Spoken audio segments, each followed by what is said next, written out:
गणानां त्वा गणपतिगुं हवामहे कविं कवीनामुपमश्रवस्तमम् ज्येष्ठराजं ब्रह्मणां ब्रह्मणस्पत नः शृण्वन्नोतिभिः सीदसादनम् प्रणो देवी सरस्वती वाजेभिर्वाजिनीवती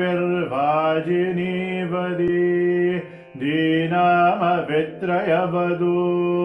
गणेशाय नमः सरस्वत्यै नमः श्रीगुरुभ्यो नमः हरिः ॐ ॐ नमो भगवते रुद्राय ॐ नमस्ते रुद्रमन्यव उदोध इषवे नमः नमस्ते अस्तु धन्वने बाहुभ्यामुदते नमः याध इषुः शिवतमा शिवं बभूवते धनुः शिवा शरव्या यादवदयानो रुद्रमृदया यादे रुद्रशिवा धनुरघोरा बाबगाशिनी तया नस्तनुभाषन्दमया गिरिजन्धाभिजागशीः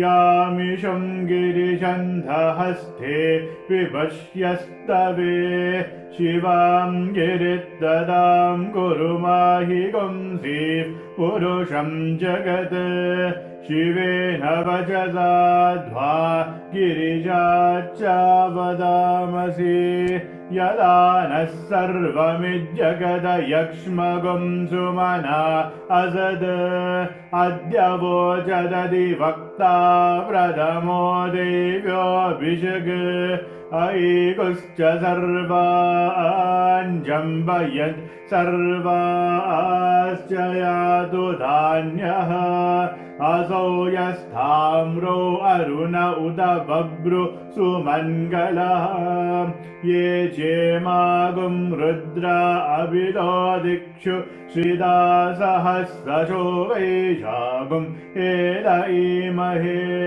असौ यावसर्वदिनीरग्रीवो विलोहितः उदैनं गोपा अदृशन्नदृशन्नुदहार्यः उदैनं विश्वा भूतानि सदृष्टो मृदयादिनः नमो अस्तु नीलग्रीवाय सहस्राक्षाय मीदुषे अतो ये अस्य सद्वानोऽहं देव्यो करन्नमः प्रमुञ्चदन्वनस्तमुभयोराग्नियोज्याम् याश्च देहस्त इषवः परादा भगवो बभा अवदद्यदनुस्त्वगुं सहस्राक्षजदेशुरे ऋषिरशल्यानां मुखा शिवो न सुमना भव विद्यं धनुः कवर्दिनो विजल्यो बाणवागुम् उदा अनेशन्नस्येषव आपुरस्य निशं गदिः या देहेतिर्मीदुष्टमहस्ते बभूवते धनुः तयास्मान् विश्वदस्तमयक्ष्मय परिभुजा नमस्ते अस्त्वायुधाय नाददाय कृष्णवे उभाभ्यामुदते नमो बाहुभ्यां तव धन्वने परिदे धन्वनो हेतिरस्मान् वृणक्तु विश्वदः अतो य इषुदिष्टवारे अस्मन्निरेहिदम् नमस्ते अस्तु भगवन् विश्वेश्वराय महादेवाय त्र्यम्बकाय त्रिपुरान्तकाय त्रिगाग्निघालाय कालाग्निरुद्राय नीलकण्ठाय मृत्युञ्जयाय सर्वेश्वराय सदाशिवाय श्रीमन्महादेवाय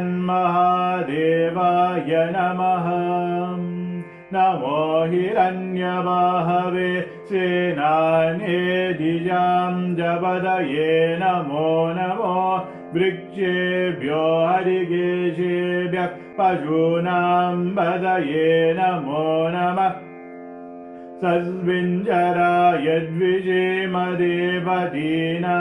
पदये नमो नमो बभ्लुजाय विव्याधिनेनानां पदये नमो नमो हरिकेशायोपवीदिने पुष्टानां पदये नमो नमो भवस्य हेत्यै जगदां पदये नमो नमो रुद्राय ददाविने क्षेत्राणां पदये नमो नमः सूदाय हन्याय वनानां पदये नमो नमो रोहिताय स्तपदये वृक्षाणां पदये नमो नमो मन्द्रिणे वाणिजाय कक्षाणां पदये नमो नमो भुवन्दये वारिवस्कृतायोषधीनां पदये नमो नमः उच्चे घोषाय ग्रन्थयदे बद्धीनां पदये नमो नमः कृत्स्नवीदाय दावदे सद्वनां पदये नमः नमः सहमानाय निव्याधिन आव्याधिनीनां पदये नमो नमः ककुबाय निषङ्गिने सेनानां पदये नमो नमो निषङ्गिन इषुधिमते तस्कराणां पदये नमो नमो वञ्जदे परिवञ्जदे स्तायूनां पदये नमो नमो निचेरवे परिचराय अरण्यानां पदये नमो नमः श्रीगाविभ्यो जिगागुंदद्भ्यो मुष्णदां पदये नमो नमो सिमद्भ्यो नक्तं चरद्भ्यः प्रगन्धानां पदये नमो नमः उष्णीषिणे गिरिचराय कुलुञ्जानां पदये नमो नमः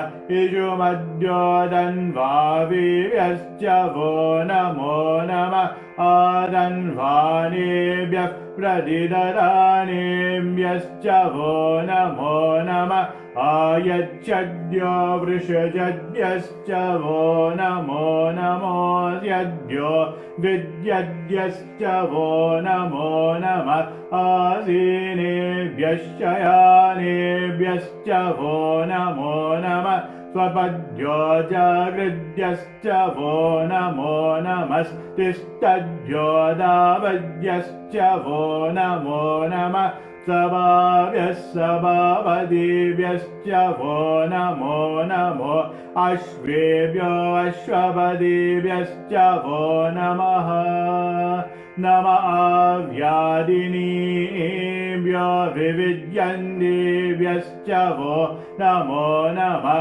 उगनाभ्यस्तृगं हदिभ्यश्च वो नमो नमो गृत्सेभ्यो गृत्सपदिभ्यश्च वो नमो नमो व्रादेभ्यो व्रातपदिभ्यश्च वो नमो नमो गणेभ्यो गणपतिभ्यश्च वो नमो नमो विरूपेभ्यो विश्वरूपेभ्यश्च वो नमो नमो महद्यः शुल्लकेभ्यश्च वो नमो नमो रतिभ्यो रथेभ्यश्च वो नमो नमो रथेभ्यो रथपतिभ्यश्च वो नमो नमः सेनाभ्यः सेनानीभ्यश्च वो नमो नमः क्षत्रिभ्यः शङ्खहीतर्भ्यश्च वो नमो नमस्तक्षभ्यो रथधारेभ्यश्च वो नमो नमः कुलालेभ्यः कर्मारेभ्यः पुञ्जिष्टेभ्यश्च वो नमो नमः पुञ्जिष्टेभ्यो निषादेभ्यश्च वो नमो नमः इषुकृद्योदन्वकृद्यश्च वो नमो नमो मृगयुभ्यश्वनिभ्यश्च वो नमो नमः प्रभ्यश्वपदीभ्यश्च वो नमः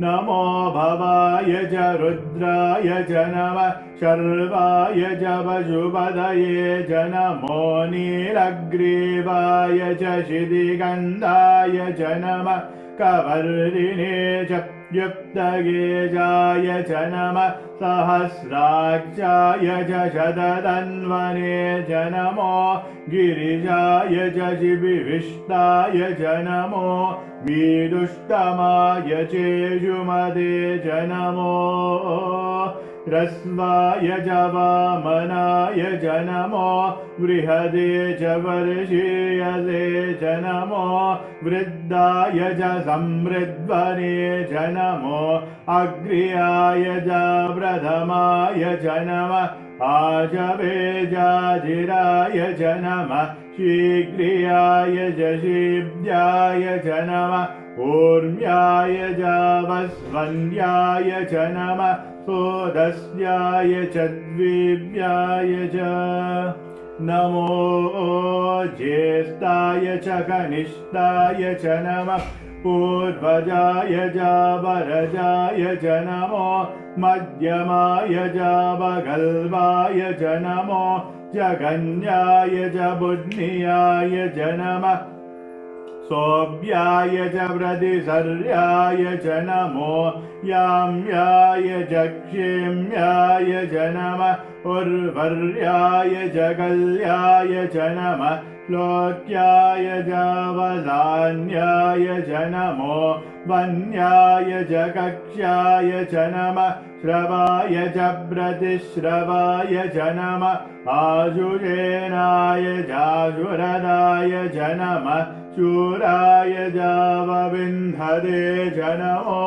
वर्मिणे च वरोदिने च नमो बिल्मिने च गवचिने च नमः स्तुताय च श्रुतसेनाय च नमो दुन्दुभ्याय च हनन्याय च नमो दृष्णवे च प्रमृजाय च नमो दूताय च प्रहिताय च नमो निषङ्गिने चेषुधिमते च नमस्तीक्ष्णे शवे चायुरिने च नमः स्वायुधाय च सुधन्वने च नमः कृत्याय च वद्याय च नमः काद्याय च नीप्याय च नमः सूर्याय च सरस्याय च नमो नाद्याय च वैजन्ताय च नमः कूप्याय च वत्याय च नमो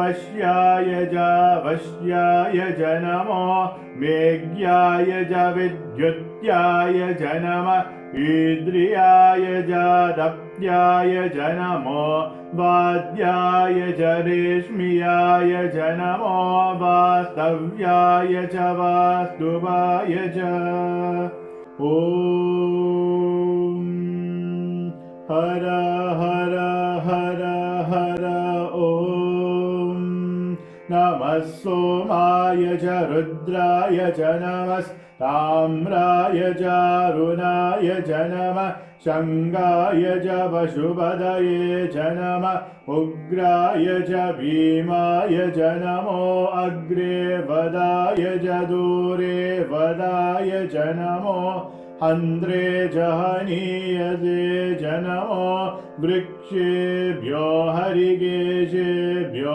नमस्ताराय नमः शम्भवे च मयोभवे च नमः शङ्कराय च मयस्कराय च नमः शिवाय च शिवधराय च नमस्तेज्याय च कूल्याय च नमः वार्याय च वार्याय च नमः प्रधरनाय चोदरनाय च नमः आधार्याय च लाद्याय च नमः षष्ट्भ्याय जवेन्याय च नमः श्रीगद्याय जाब्रवाह्याय च नमः ईरिण्याय जाब्रवद्याय च नमः किगुंजिलाय च शयनाय च नमः कवर्दिने च पुलस्तये च नमो गोष्ट्याय च गृह्याय च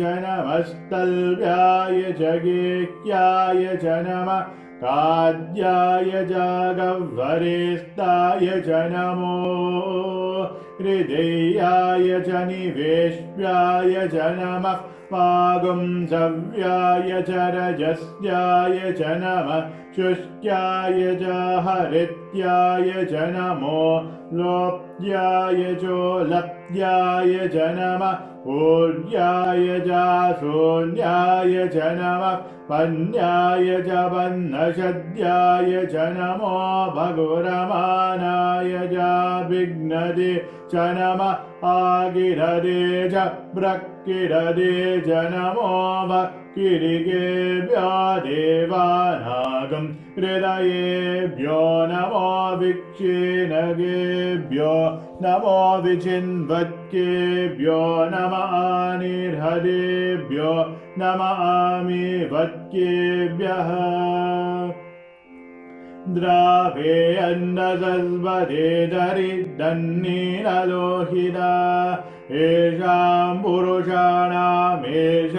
पशूनां माभिर्मा रोमो येषां किञ्चन ममद या ते रुद्रशिवा धनो शिवा विश्वः भेषजी शिवा रुद्रस्य भेषजी दयानो मृदजीवसे इमागुं रुद्राय तपसे कवर्दिने शयद्वीराय प्रवरामये मदिं यदा नश्यमसद्विपदे चतुष्पदे विश्वं पुष्टं ग्रामे अस्मिन्ननातुरम् निदानो रुद्रोदनो मयस्कृतिक् शयद्वीराय नमसा विधेमदे यच्चं च योश्च मनुराय जे विदातदस्यामतवरुद्ध प्रणीदोः मानो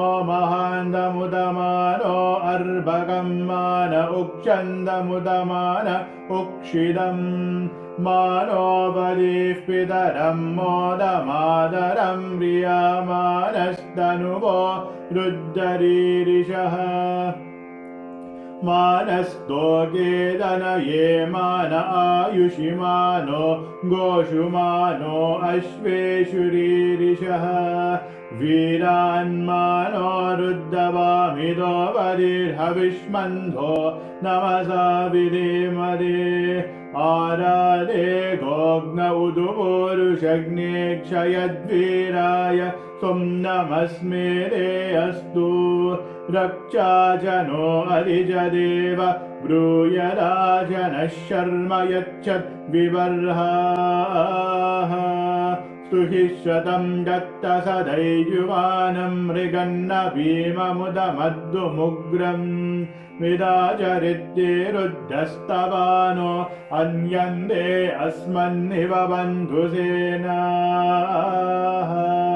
परिणो रुद्रस्य हेतिर्विनक्तु परिवेशस्य दुर्मतिरगायोः अवस्थिरामगवद्वयस्तनुष्वामी वस्तोकायतनयाय मृदया मीदुष्टमशिवतम शिवो नः सुमना भव वरमे वृक्ष आयुधन्निदाय कृत्तिं वसान आचन विनागं बिभ्रदागहि विगिरिदविलोहित नमस्ते अस्तु भगवः यास्ते सहस्रगुं हेदयोन्यमस्मन्निव बन्धुदाः सहस्राणि सहस्रदा बाहुवोस्तव हेतयः तासामीशानो भगवः पराचीनामुगाग्रिदि सहस्राणि सहस्रशो ये रुद्रा अधिभूम्याम् तेजागुं सहस्य योजने वदन्वानि दन्मसि अस्मिन् महज्जर्नवेन्दरिक्षे भवारि नीलग्रीवाशिरिगन्धा शर्वादः क्षमाचराः नीलग्रीवाशिरिगन्धादिवगुं रुद्र उपश्रिताः ये वृक्षेषु तस्मिञ्जरा नीलग्रीवा विलोहिताः ये भूतानामधिपतयो विशिकाश कवर्दिनः ये अन्येषु विविद्यन्ति पात्रेषु विवदो जनान् ये वदाम्बदिलक्षलैरभृदायव्युदः ये देदानि व्रजरन्ति शिखाबन्धो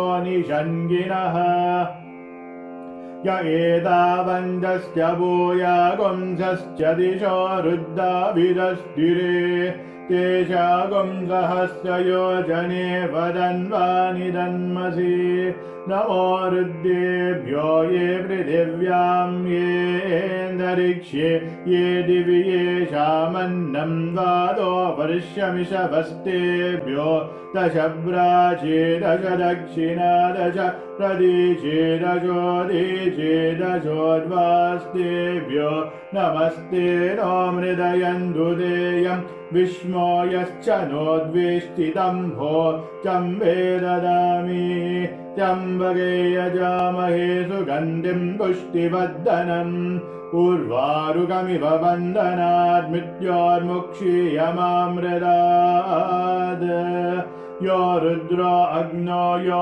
अप्सु य ओषधीषु यो रुद्रो विश्वा भुवना विवेश तस्मै रुद्राय नमो अस्तु ये ते सहस्रमयुधं बाजा मृत्यो मध्याय हन्धवे तान्यज्ञस्य मायया सर्वानवयजामहे मृत्यवे स्वाहा मृत्यवे स्वाहा प्राणानां ग्रन्थिरसि रुद्रो माविशान्तकः तेनानेनाभ्ययस्व नमो रुद्राय विष्णवे मृत्युर्मे भाहि तमुस्तु हि यस्विषु सुदन्वायो विश्वस्य च यदि वेषजस्य यक्ष्वा महेशो मनसाय रुद्रं नमो बिर्देवसुरं दुवस्य अयं मे हस्तो भगवान् अयं मे भगवत्तरः अयं मे विश्ववेशजो यगुं शिवा विमरुशनः ॐ शान्ति शान्ति शान्तिः संयमे मयश्च मे प्रियं च मे नुकामश्च मे कामश्च मे सोमनसश्च मे भद्रं च मे श्रेयश्च मे वश्यश्च मे यशश्च मे भगश्च मे दविनं च मे यन्दा च मे दर्दा च मे क्षेमश्च मे दिदिश्च मे विश्वं च मे महश्च मे संदिच्च मे ज्ञातं च मे सुश्च मे भ्रसुश्च मे क्षीरं च मे लयश्च मर्दं च मे मृदं च मे यक्ष्मं च मे नामयच्च मे जीवादुश्च मे दीर्घायुध्वं च मे नमित्रं च मे भयं च मे सुखं च मे शयनं च मे सुजा च मे सुदिनं च मे ॐ शान्ति शान्ति शान्तिः स्वस्ति प्रजाभ्यः परिपालयन्ताम् न्यायेन मार्गेण महिषाः गोब्राह्मणेभ्यः शुभमस्तु नित्यम् समस्तलोकाः सुखिनो भवन्तु समस्तलोकाः सुखिनो भवन्तु समस्तलोकाः सुखिनो भवन्तु ॐ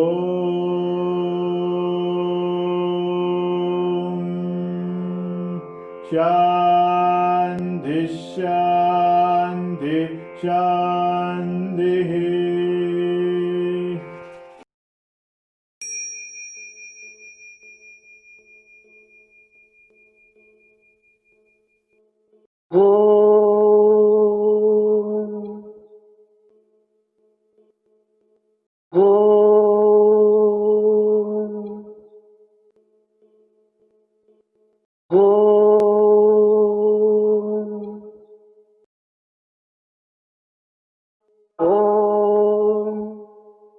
भूर्भुवस्सुवः तत्सवितुर्वरेण्यं भर्गो देवस्य धीमहि धियो यो नः प्रचोदयात्। ॐ भूर्भुवस्सुवः तत्सवितुर्वरेण्यं भर्गो देवस्य धीमहि धियो यो नः प्रचोदयात्। ॐ भूर्भुवस्सुवः तत्सवितुर्वरेण्यं भर्गो देवस्य धीमहि धियो यो नः प्रचोदयात्। ॐ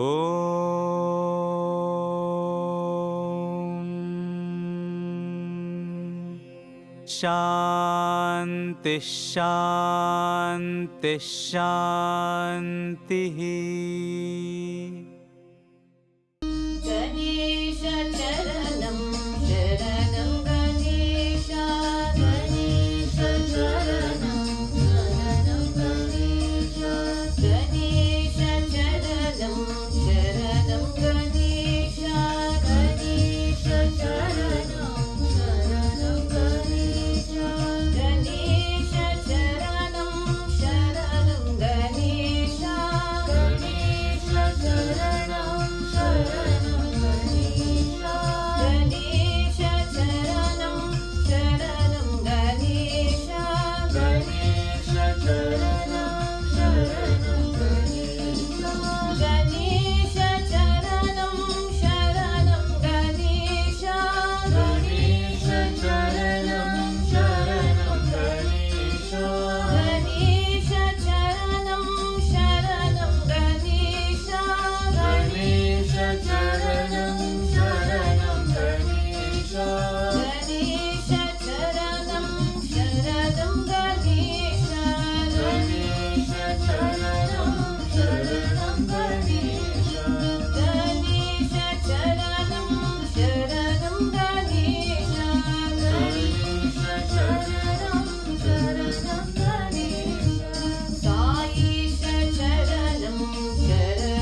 देवी भवानी माँ, जय साई भवानी माँ।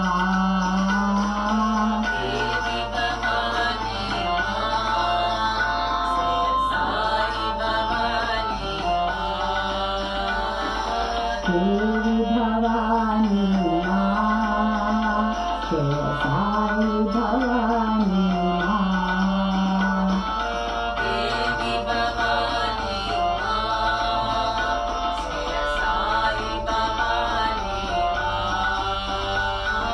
दया करो साई माँ, कृपा करो साई माँ।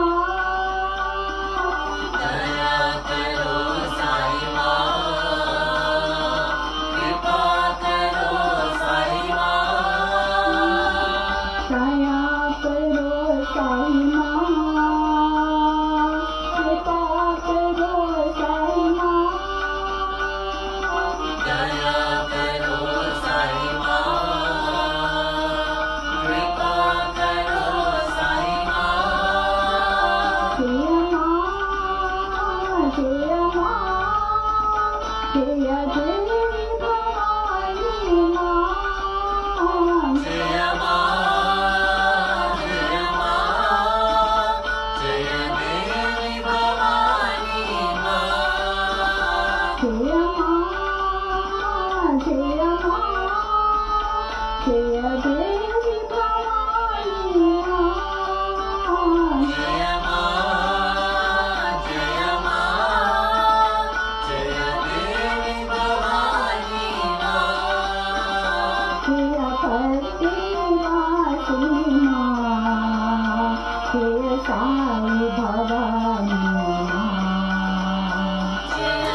दया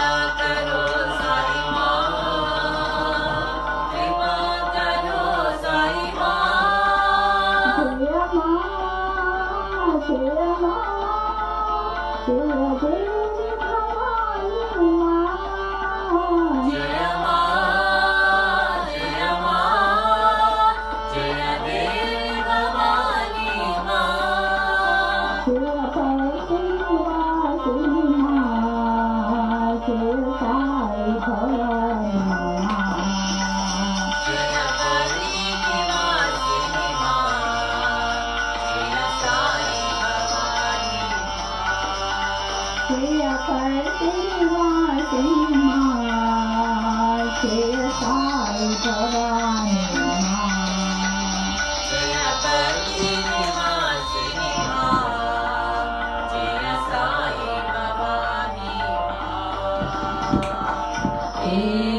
भवानी माँ जय साई भवानी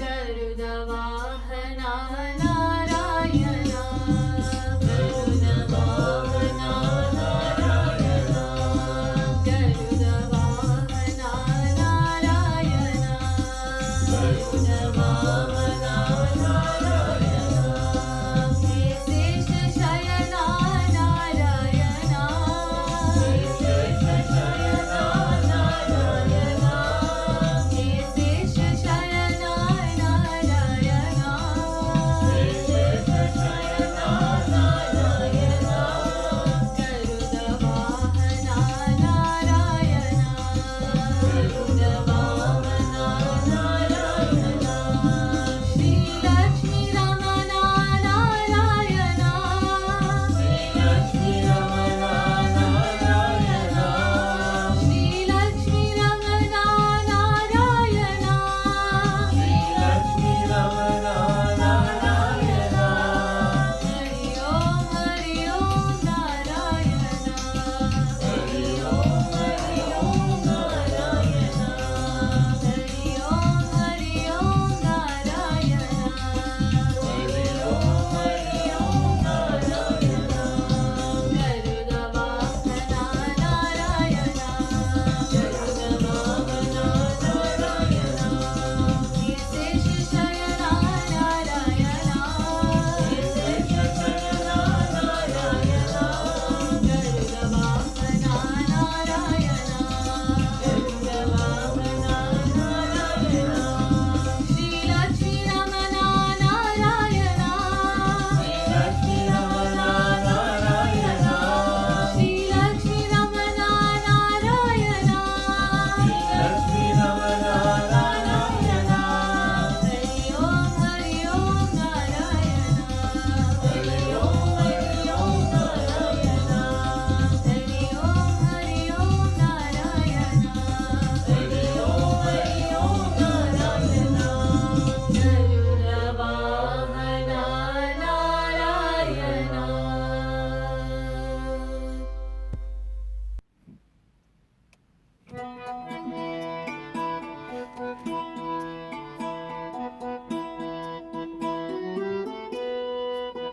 शिव महेश्वर शिव महेश्वर शिव महेश्वर साई राम शिव महेश्वर शिव महेश्वर शिव महेश्वर साई राम शिव महेश्वर शिव महेश्वर शिव महेश्वर साई राम शिव महेश्वर शिव महेश्वर शिव महेश्वर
వెంకటేశ గోవింద శ్రీనివాస గోవింద శ్రీ వెంకటేశ గోవింద పురాణ పురుష గోవింద పుండరీకాక్ష గోవింద పురాణ పురుష గోవింద పుండరీకాక్ష గోవింద దశవిధ రూప గోవింద కృష్ణ రామ గోవింద దశవిధ రూప గోవింద కృష్ణ రామ గోవింద దశవిధ రూప గోవింద కృష్ణ రామ గోవింద దశవిధ రూప గోవింద కృష్ణ రామ గోవింద కృష్ణ రామ గోవింద రామ కృష్ణ గోవింద కృష్ణ రామ గోవింద రామ కృష్ణ గోవింద కృష్ణ రామ గోవింద రామ కృష్ణ గోవింద కృష్ణ రామ గోవింద రామ కృష్ణ గోవింద శ్రీనివాస గోవింద శ్రీ వెంకటేశ గోవింద శ్రీనివాస గోవింద శ్రీ వెంకటేశ గోవింద పురాణ పురుష గోవింద పుండరీకాక్ష గోవింద పురాణ పురుష గోవింద పుండరీకాక్ష గోవింద దశవిధ రూప గోవింద కృష్ణ రామ గోవింద దశవిధ రూప గోవింద కృష్ణ రామ గోవింద దశవిధ రూప గోవింద కృష్ణ రామ గోవింద దశవిధ రూప గోవింద కృష్ణ రామ గోవింద కృష్ణ రామ గోవింద రామ కృష్ణ గోవింద కృష్ణ రామ గోవింద రామ కృష్ణ గోవింద కృష్ణ కృష్ణ గోవింద రామ రామ గోవింద కృష్ణ కృష్ణ గోవింద రామ రామ గోవింద రామ కృష్ణ గోవింద కృష్ణ రామ గోవింద రామ కృష్ణ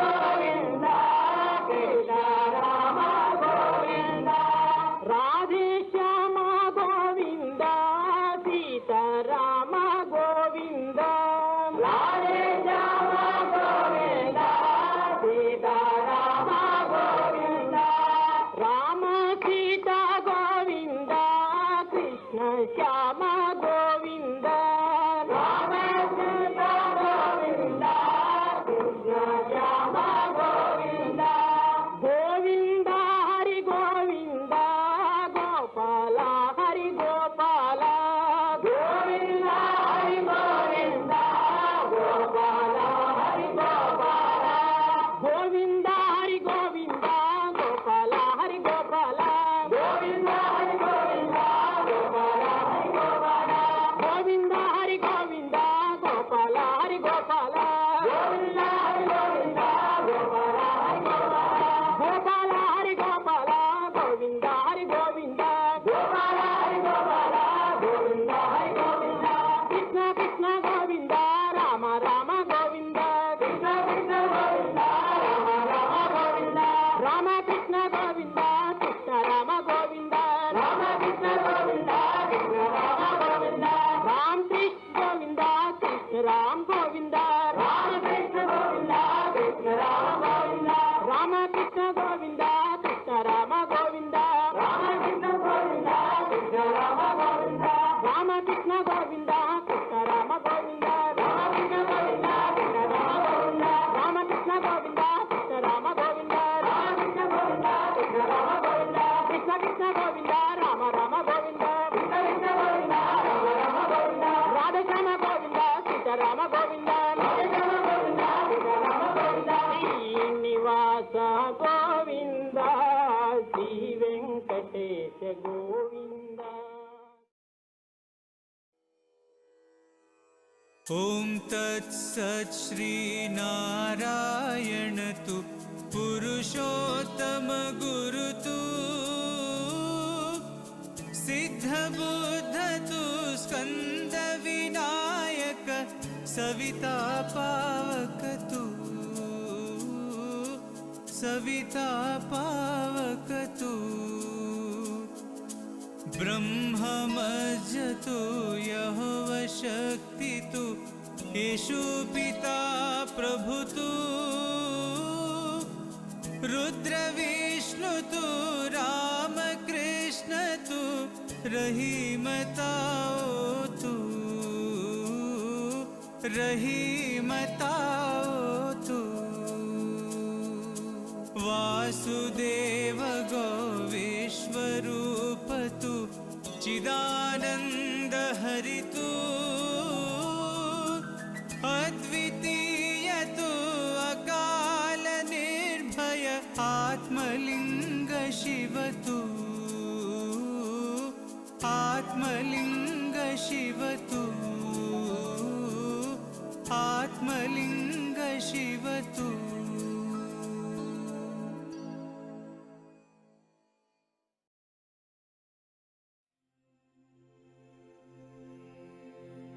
असतो मा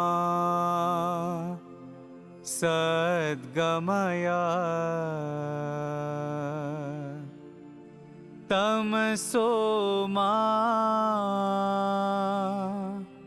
ज्योतिर्गमया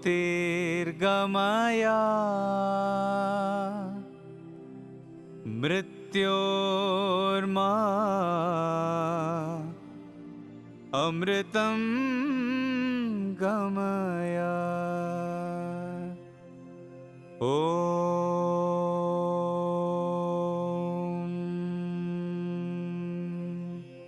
शांति शांति शांति।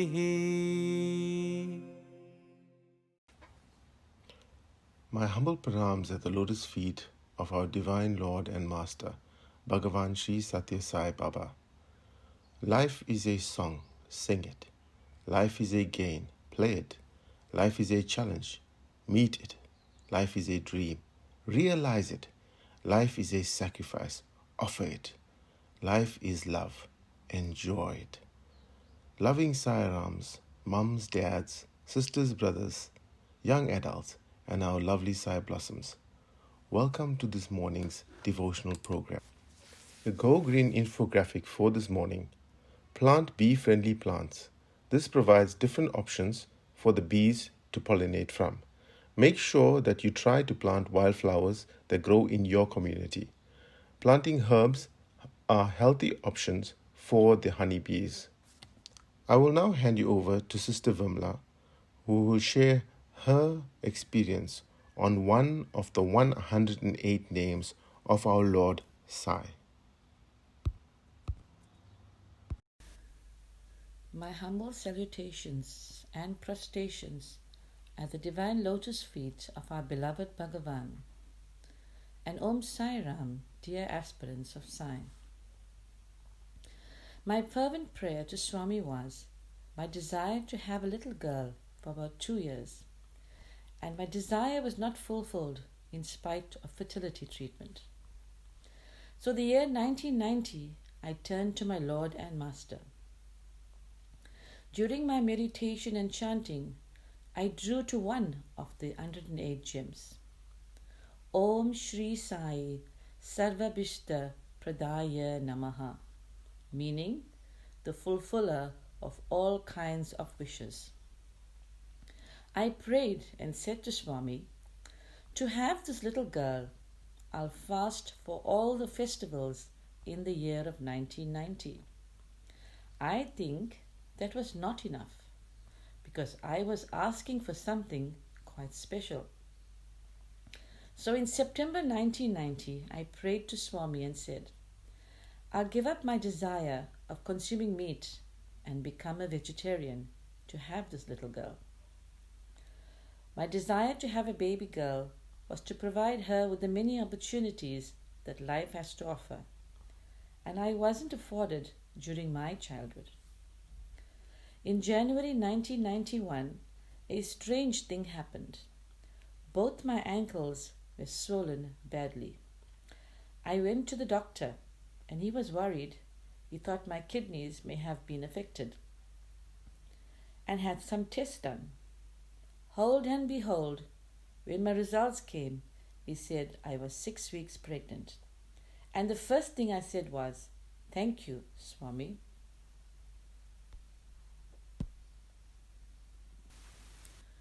I was due to have the baby in the second week of October 1991. I carried on with all Sai activities. I even went for an outer bhajan on the 27th of September, in spite of the damages on the roads leading to the house where the bhajan took place. On September 28th, 1991, my husband, Brother Daya, attended a Sai conference in Pietermaritzburg. That afternoon, I also attended a prayer, assisted with preparations, and even sat on the floor and had bhajans. During the evening, I wasn't feeling too well, and I waited for Brother Daya, but could not contact him because he didn't have a cell phone. So I prayed and said to Swami, "You must take over from here." About 7:30 p.m., I told my late father-in-law that I had to go to the hospital. He responded that I'm looking so well. Why do I need to go so early? At about 8:30 p.m., I told him I have to go now. So he took me to the hospital and I admitted myself. I know Swami was with me and I was brave. I sang all the bhajans. I started with Ganesha and ended with Muruga. Baby was born at 9:50 p.m. Even the doctor was so shocked that everything went so well. The doctor told me it's a girl. I told him I knew. I thanked Swami for being with me throughout my pregnancy. I kept my province to Swami and continued with all Sai activities. So devotees, chanting and meditation is very important. It will assist you in any situation. Swami says, you take one step towards me and I'll take 1,000 steps towards you. You do my work and I'll do yours. I'd like to end with a song that's dear to my heart. If you ever think of leaving me, don't let it go too far. The love of a lifetime, Baba, that's what you are. I know I could never, ever stop loving you. No man is an island, and I need you, honest I do. Every single day my love for you keeps growing more and more. The love of a guru never stops loving you. And now that I've found you, I'll be counting on you to love me forever, 'cause I need you, honest I do. It took an awful lot of looking to find you. Oh, what a time I've been through. 'Cause Baba, it's not very easy finding a guru like you. Two of us together, hand in hand, we stand at heaven's door. Together forever, I'll be yours evermore. Through all of my lifetime, I'll be counting on you to love me forever, 'cause I need you, honest I do. 'Cause I need you, honest I do. Jai Sai Ram. Jai Sai. Thank you, Sister Vimla, for sharing your experience with us. The regional announcements for this week. All devotees are encouraged to continue with your Go Green initiatives, making of eco bricks, planting of herbs, planting of the speckboom. Ladies' Wing to continue with Liquid Japa. Young adults are reminded of registration for the Satya Sai International Leadership Program 2021. Registration ends on the 31st of October 2020. Our Sai Blossoms are to continue with collection of bread clips and bottle caps. The Balvikas program will officially close on the 30th of October 2020 and reopen on the 15th of January 2021. Parents and children are encouraged to join the various regional and national online programs in November leading up to Swami's birthday. The regional morning prayers start at 5:30 a.m. Hawan is performed at 7 a.m. This morning, Hawan was performed by Mslatuzana Sai Center. The regional devotional session starts at 7:30 a.m. Vedam classes at 9:15 a.m. Gayatri Mantra chanting continues at 9 p.m. this evening. Please be reminded that the online National Study Circle is every Sunday at 6:30 p.m. We would like to encourage devotees to join us at the Sai Food Kitchen every weekend at the Sai Retreat in Reservoir Hills. Veg cleaning starts at 1 p.m. on a Saturday afternoon. Meal preparation starts at midnight on Saturday. Devotees are welcome to join the program at any time. For more information on any of the announcements this morning, please contact your wing coordinators or your center president. Please pray for the sick and the needy during Aarti. Jai Sai Ram.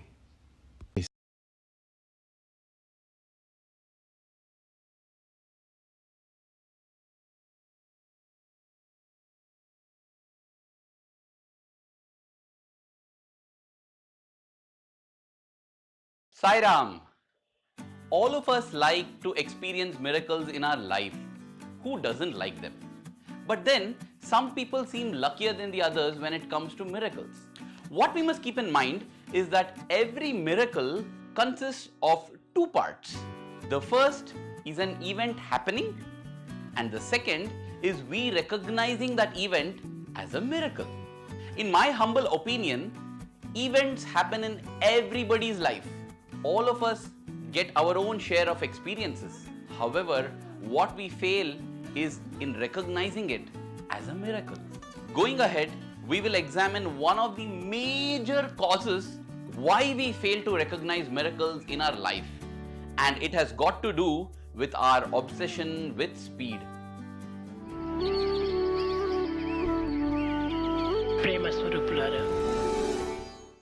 Let's admit it, we are so obsessed with the fast and furious in life that we actually miss out the slow and steady. For example, many of us are very interested in the Olympics, the once in 4 years event. But then, if we just think to ourselves, we'll realize that we mostly watch the fast-paced events much more than the slow ones. Many of us will know who was the 100 meters sprint champion. But how many of us recognize the champion who won the marathon? Both of them won Olympic gold medals, which are equally valuable. And yet, a peep on Twitter shows that one of them has 5 million followers, while the other doesn't even have 1 million. And it's not just about the Rio Olympics, okay? If we examine the Olympics history, we have always recognized and celebrated the 100-meter sprint champs. How many marathoners have we celebrated? And in my opinion, this obsession with speed is the reason why we miss out on many miracles in life. Now let me elaborate this with another example. Now when we go to a magic show, the magician possibly waves his empty hands at an empty pot like that. And when he does that, we are thrilled. We in fact applaud, though we know that it is a trick. But then, do I appreciate the tree under whose shade I am standing as a miracle? Possibly no, because it took about 5 to 7 years for this tree to grow up. That is what I mean by our obsession with speed. It reminds me of my own personal experience. As a student of the educational institutions that have been set up by my master, my guru, my God, Bhagwan Sri Satya Sai Baba, my greatest craze was to take photographs of Swami. I have already narrated to you the amazing story of how I got a fantastic camera in that previous video, why I stopped praying to God. Now, having got this camera, the next challenge was to be able to take this for darshan in the mandir on a daily basis. It was very difficult because we needed a pink slip from the warden. Now, this was a pink slip that we welcomed, we didn't dread it, because this pink slip gave us the permission to carry the camera to mandir. And there would be a volunteer at the gate checking all those who are carrying cameras whether they had the permission slip. I felt that though I don't want to ask Swami for a favor, I will just express my desire to him. This was according to the maxim that we put in our best efforts and leave the rest to God. My effort is in expressing my desire. It's up to him whether he grants it or not, whether he gives me my miracle or not. And therefore, I wrote a letter. Dearest Swami, offering my humble pranams at your lotus feet, I have one little desire. You know the intention and interest with which I take your photos. Others don't understand it. Please give me the permission and blessing to bring camera to mandir daily without anyone stopping me. I wish to photograph you everywhere without hindrance. Love you so much. I then carried this letter for darshan. So I was seated with my letter and I was hoping that I would be able to hand this over to Swami. Several days passed, several unsuccessful attempts, and finally one day I nailed it. I managed to give this letter to Swami, and I felt that now that he has accepted it, I will be given my miracle. At the mandir gate, as usual, because I was carrying the camera, I was accosted by a Seva Dal volunteer. Sairam. Sairam, sir. Sairam, that is camera, no, in the bag? Yes, sir, this is my camera bag. Can I see the permission slip for the camera? Sir, actually, I don't have a permission slip, but trust me, I have the permission. Sairam, I need the permission slip to allow you to carry the camera. You see, I have got permission from Swami himself, so I can't ask him to give me a permission slip, right? Ayyo, I don't know about all this. I know only that permission slip which warden sir gives. Please show me that pink color one, no? That one. Oh my God, you consider the warden superior to Swami? I am telling you, Swami gave me permission. Sairam, please allow me to do my duty, Sairam. So you're going to stop me from entering the mandir? You're going to stop me from darshan? No, you can go. Your camera cannot go, that's all. Where will I leave the camera now? You want me to walk back to the hostel? Will you take care of my camera? Yes, I will take care of your camera, Sairam. How? See, you can leave it in this room here. It will be safe. I will take care. After darshan, when you are going, you can collect it, huh? On that day, I felt convinced that Swami had possibly not answered my prayer, and I didn't get my miracle. Days turned into weeks, into months, into years, and every time as a student I wanted to take the camera to mandir, I needed that pink slip. But today when I look back at my life, I see that Swami gifted me my miracle in a manner that is grander and more beautiful and more fantastic. Swami also took me to places that I had never imagined as his photographer. This one incident was enough to make me pause and ponder about the many miracles in life that I have missed simply because I was expecting it to happen fast. Was that failed examination possibly a slow miracle in progress? Was that relationship that broke off actually Swami granting my miracle, but that miracle was slow and in progress?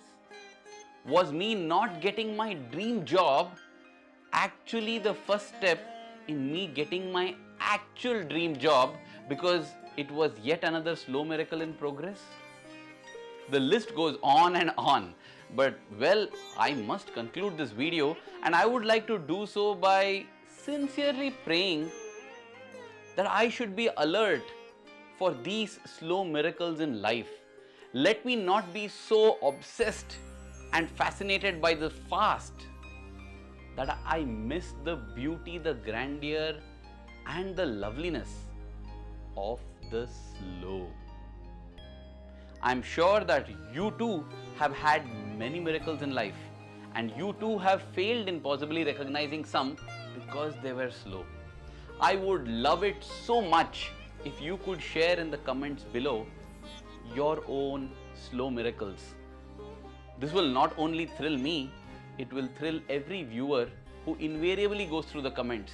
It will be an enriching experience. So please do share. Let's share and care, and let's all grow together. Thank you. Jai Sai Ram.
रहे हरदम यहाँ, दिल यही कहता है माँ, संग रहे हरदम यहाँ, तेरे प्यार में पल पल हमारी पूरी हुई तमन्नाएं सारी, तेरे प्यार में पल पल हमारी पूरी हुई तमन्नाएं सारी। माँ ओ माँ, माँ साई माँ, माँ ओ माँ, माँ साई माँ, दिल यही कहता है माँ।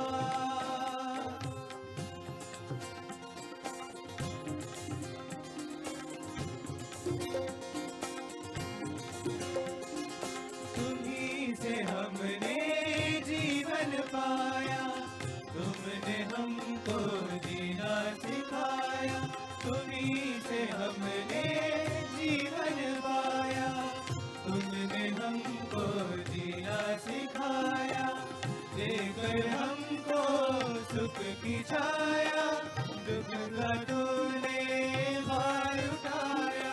माँ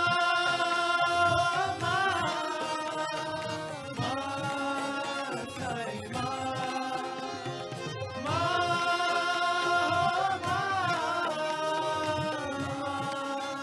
साई माँ, यही कहता है माँ,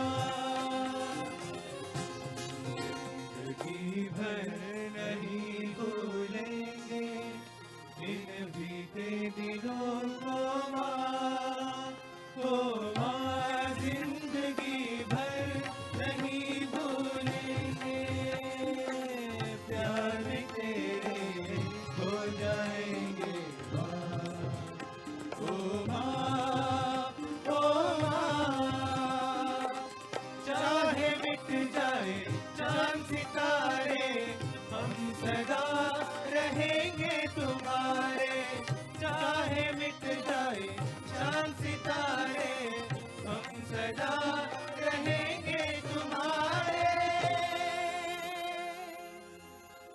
माँ ओ माँ साई माँ, दिल यही कहता है माँ, संग रहे हरदम यहाँ, दिल यही कहता है माँ, संग रहे हरदम यहाँ, तेरे प्यार में पल पल हमारी पूरी हुई तमन्नाएं सारी, तेरे प्यार में पल पल हमारी पूरी हुई तमन्नाएं सारी। माँ ओ माँ, माँ साई माँ, माँ ओ माँ, माँ साई माँ, माँ ओ माँ, माँ साई माँ।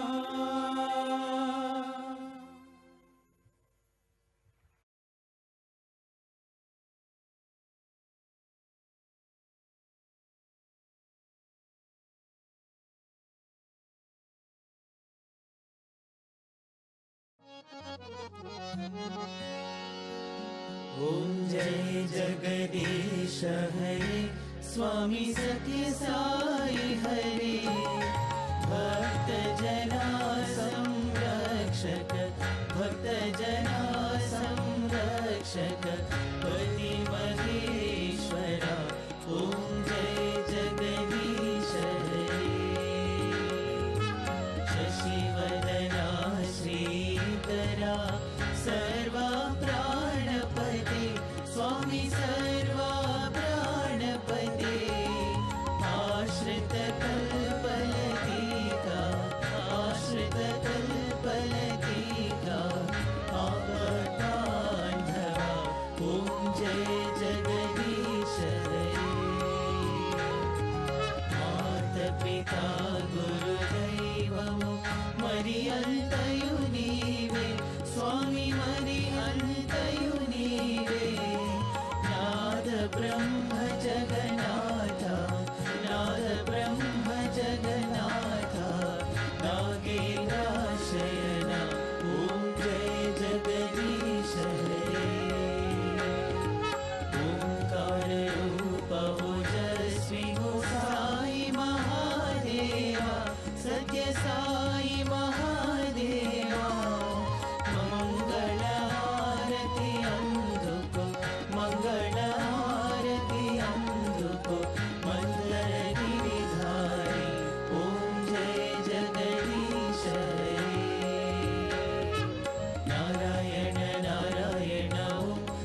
सत्यनारायण नारायण नारायण नारायण नारायण सत्यनारायण नारायण सत्यनारायण नारायण जय सद्गुरुदेवा नारायण नारायण सत्यनारायण नारायण नारायण नारायण नारायण सत्यनारायण नारायण सत्यनारायण नारायण जय सद्गुरुदेवा नारायण नारायण सत्यनारायण नारायण नारायण नारायण नारायण सत्यनारायण नारायण सत्यनारायण नारायण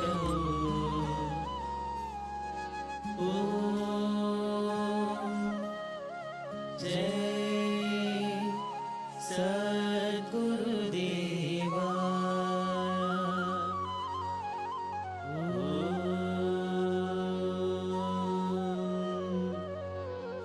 शांति शांति शांति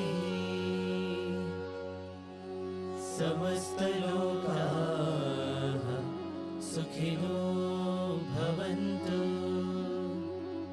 समस्त लोकाः सुखिनो भवन्तु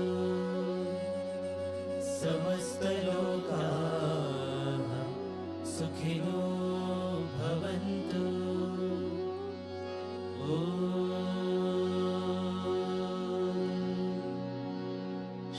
शांति शांति शांति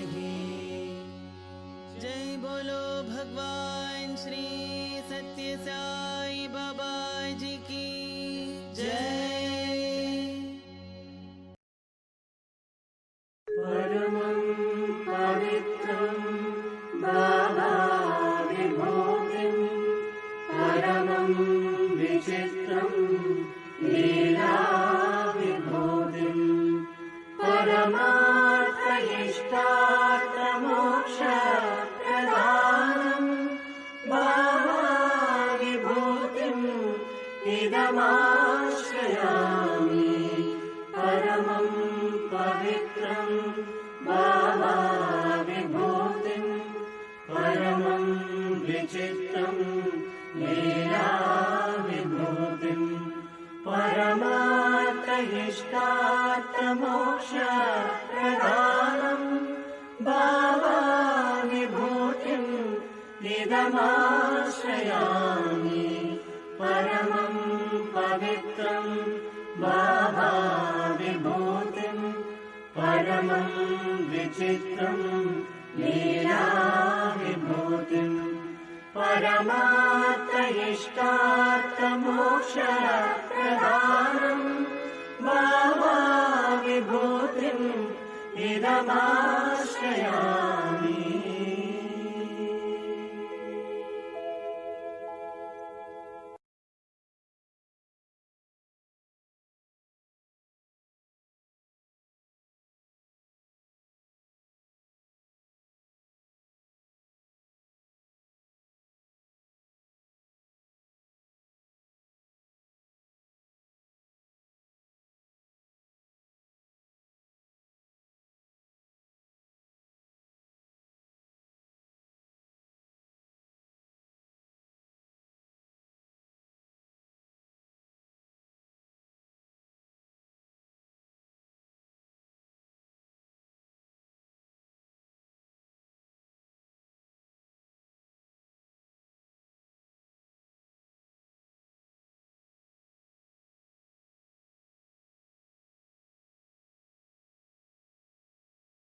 ॐ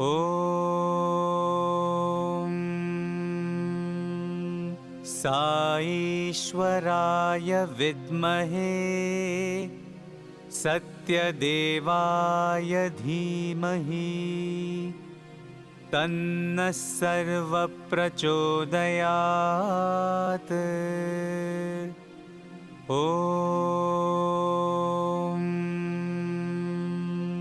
साईश्वराय विद्महे सत्यदेवाय धीमहि तन्नः सर्वप्रचोदयात्।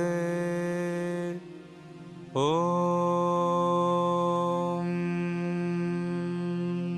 साईश्वराय विद्महे सत्यदेवाय धीमहि तन्नः सर्वप्रचोदयात्।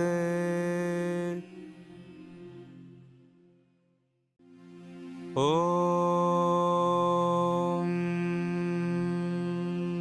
साईश्वराय विद्महे सत्यदेवाय धीमहि तन्नः सर्वप्रचोदयात्। ॐ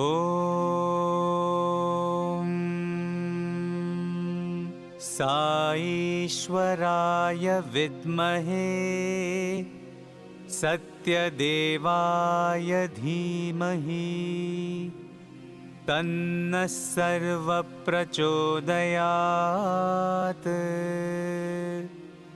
ॐ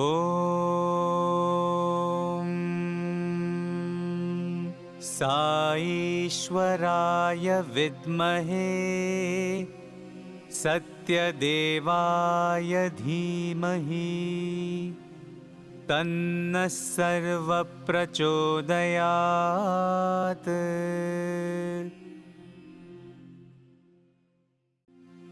ॐ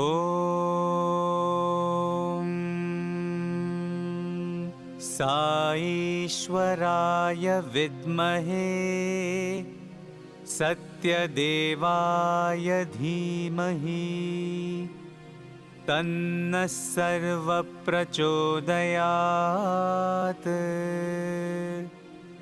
ॐ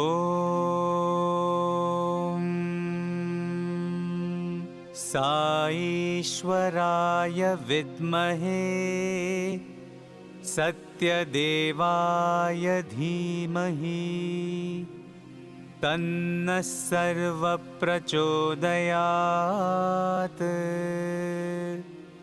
ॐ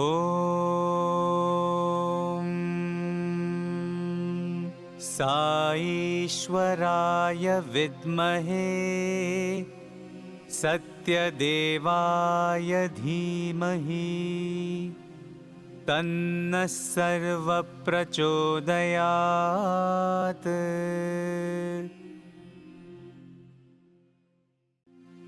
ॐ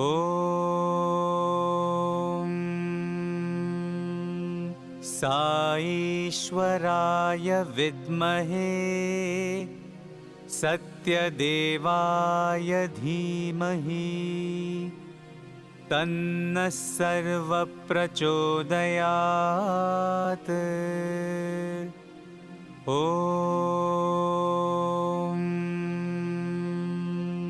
साईश्वराय विद्महे सत्यदेवाय धीमहि तन्नः सर्वप्रचोदयात्।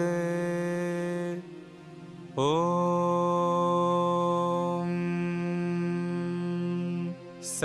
साईश्वराय विद्महे सत्यदेवाय धीमहि तन्नः सर्वप्रचोदयात्।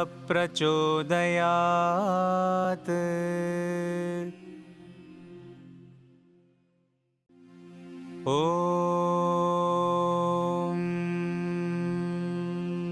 साईश्वराय विद्महे सत्यदेवाय धीमहि तन्नः सर्वप्रचोदयात्।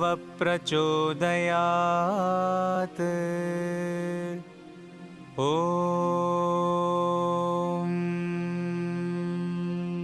साईश्वराय विद्महे सत्यदेवाय सत्यदेवाय धीमहि तन्नः सर्वप्रचोदयात्। ॐ